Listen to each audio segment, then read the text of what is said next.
बिस्मिल्लाहिर्रहमानिर्रहीम अस्सलाम वालेकुम।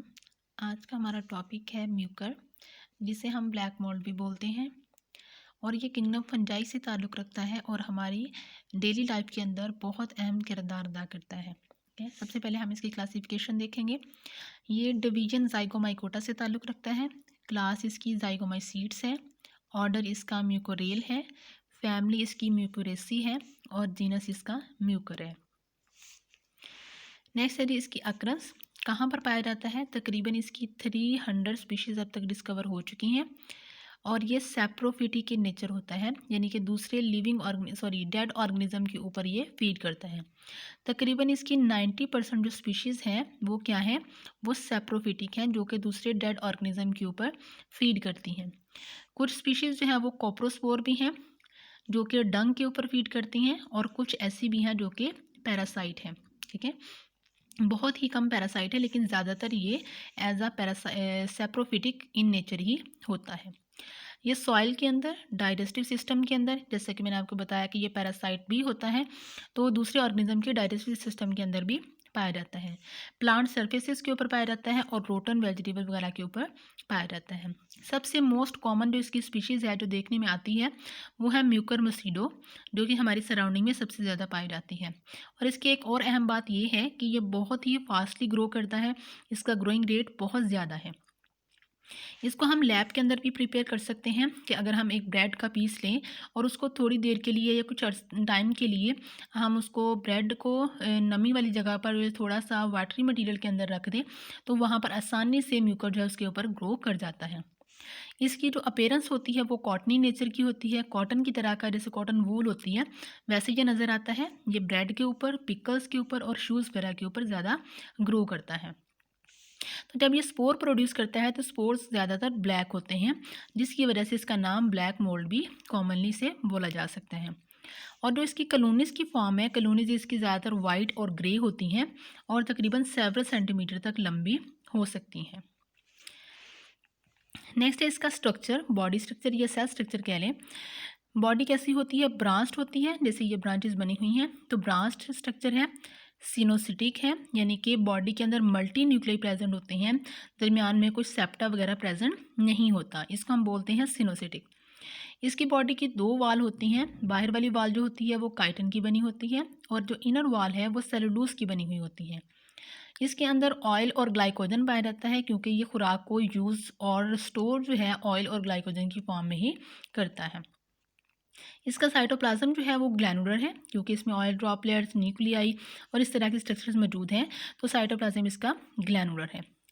हिट्रोट्रॉफिक है, यानी कि दूसरे ऑर्गेनिज्म के ऊपर फीड कर रहा है और जिस ऑर्गेनिज्म से इसने खुराक हासिल करनी है उसके ऊपर क्या सक्रीट करेगा, इंजाइम सक्रीट करेगा, और इंजाइम की मदद से वो चीज़ों को तोड़ेगा, डिकम्पोज करेगा और फिर डिकम्पोज मटेरियल को अपनी बॉडी में एब्जॉर्ब करेगा। नेक्स्ट आती है रिप्रोडक्शन। एज यूजुअल इसकी जो बॉडी रिप्रोडक्टिव सिस्टम है वो 3 तरीक़ों से होती है, vegetative, asexual and sexual reproduction. सबसे पहले हम डिस्कस करेंगे वेजिटेटिव रिप्रोडक्शन को, जो कि बाय ए प्लानोस्पोर होती है।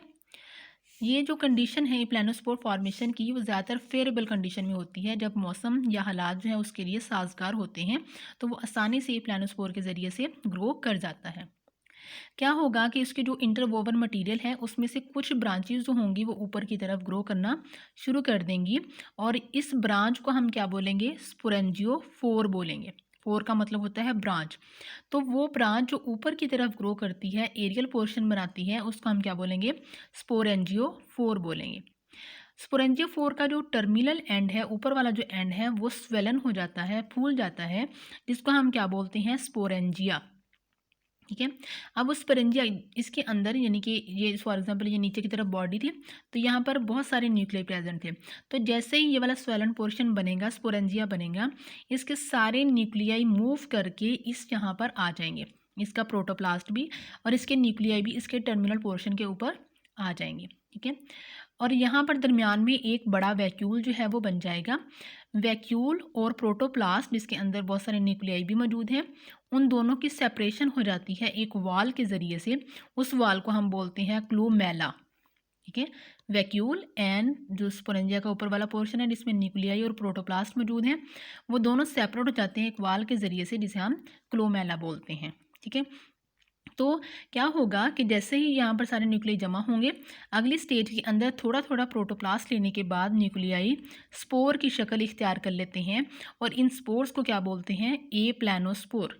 ठीक है, क्योंकि इसके पास कोई फ्लैजेला टाइप स्ट्रक्चर मौजूद नहीं है। तो बहुत सारे तकरीबन 2 to 10 स्पोर्स जो हैं वो एक स्पोरेंजिया के अंदर बन जाते हैं। तो जैसे ही ये मैच्योर होंगे, इसकी ऊपर वाली स्पोरेंजियल वाल जो होगी वो रैप्चर हो जाएगी, और तमाम स्पोर्स यहाँ से बाहर आ जाएंगे, और नेक्स्ट फिर जर्मिनेट करेंगे, जर्म ट्यूब बनाएंगे, और न्यू से दोबारा एक म्यूकर की फॉर्मेशन कर देंगे। ठीक है। सेकेंड वन आती है जी ए सेक्शुअल रिप्रोडक्शन, जिसके अंदर बायक्लेमाइडोस्पोर और ओइडिया फॉर्मेशन के ज़रिए से ये अपनी ए सेक्शुअल रिप्रोडक्शन करता है। सबसे पहले हम देखेंगे ओइडिया किस तरह से फॉर्म होता है। ये हमारे पास एक इसका सिनोसिटिक बॉडी थी। तो सिनोसिटिक बॉडी का क्या होता है कि जो उसका टर्मिनल पोर्शन होता है उसके अंदर सेप्टा बनना शुरू हो जाते हैं। ठीक है, सिनोसिटी का मतलब क्या होता है कि उसके अंदर मल्टी न्यूक्लियर स्ट्रक्चर तो मौजूद हैं लेकिन कोई सेप्टा मौजूद नहीं है। तो जब नॉन सेप्टेट बॉडी से सेप्टा फॉर्मेशन होना शुरू हो जाती है तो उसका हम कहते हैं ओइडिया। तो जहाँ पे सेप्टा बनेगा वहीं से उसकी सेपरेशन हो जाएगी मेन बॉडी से, यानी सेप्टा बनता जाएगा और वो एक स्पोर की फॉर्म में बाहर जाता जाएगा। ठीक है, ये इससे जैसे जैसे सेप्टा बनते गए ये बॉडी से अलग होता गया। ठीक है, और ये काम कहाँ पर ज़्यादा होता है, ये लिक्विड मीडिया के अंदर होता है, और फॉर एग्जांपल ये शुगर मीडिया के अंदर मौजूद है। तो जब ओइडिया फॉर्मेशन होगी तो वो शुगर की फर्मेंटेशन का बाइस बनेगी। ठीक है, यानी उसने अपनी जो है वो रिप्रोडक्शन भी कर ली, और उस रिप्रोडक्शन का फ़ायदा क्या हुआ कि उस शुगर की फर्मेंटेशन हो गई। ठीक है, क्या था, मैं दोबारा बता देती हूँ आपको कि नॉन सेप्टेट बॉडी, सिनोसिटिक बॉडी जो होती है वो सेप्टा फॉर्मेशन करना शुरू कर देती है। जहाँ पे सेप्टा बनेगा वहीं से वो स्पोर की फॉर्म में उससे अलहदा हो जाएगी।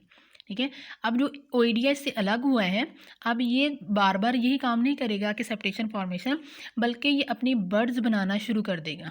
ठीक है, एक ओइडिया के अंदर बहुत सारी बर्ड्स बनना शुरू हो जाएंगी, और ये बर्ड फिर अलहदा होती जाएंगी, और बहुत सारी, यानी कि पूरा जो शुगर का सोल्यूशन है वो ओइडिया से भर जाता है। ठीक है, तो जब ये ओइडिया जिसके ऊपर बहुत सारी बर्ड्स लग जाती हैं, बर्ड्स बन जाती हैं, उसको हम कहते हैं टोर्टुला कंडीशन।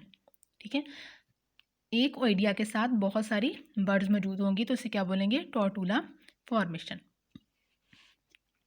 सेकंड वन है बाइक्लेमाइडोस्पोर, जिसके अंदर क्या होता है कि एक हाइफी जिसके टर्मिनल पोर्शन या इंटरकैलोरी पोर्शन, यानी कि या तो कहीं पर जो उसका हाइफी है उसके कहीं दरमियान में, या फिर उसके टर्मिनल साइड पर सेल जो है वो अपने आप को थोड़ा सा स्पोर की शक्ल इख्तियार कर लें, तो उसका हम बोलते हैं क्लेमाइडोस्पोर।